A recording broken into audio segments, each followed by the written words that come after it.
Effectivement, la structure du diplôme s'est modifiée, notamment au niveau des coefficients et au niveau des horaires. Donc on garde 13 UE obligatoires avec une UE facultative.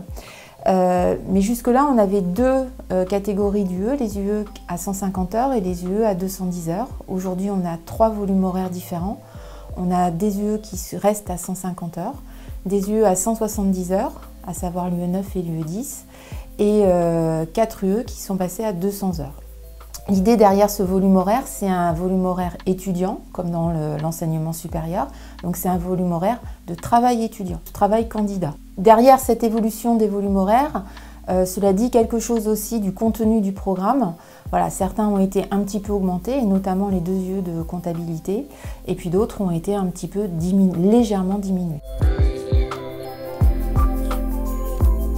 Au niveau des coefficients, dans le cadre de la préparation de cette rénovation, en travaillant avec les experts comptables et avec l'ordre, on a pris conscience que finalement le DCG était vraiment le socle de la formation d'un expert comptable et qu'à ce titre-là, il n'y avait pas de base plus importante les unes que les autres. Et donc la profession nous a demandé d'aligner tous les coefficients à 1.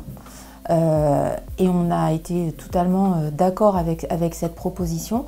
Donc aujourd'hui, il n'y a plus 2 catégories d'épreuves, des épreuves à coefficienter 1,5 ou 1.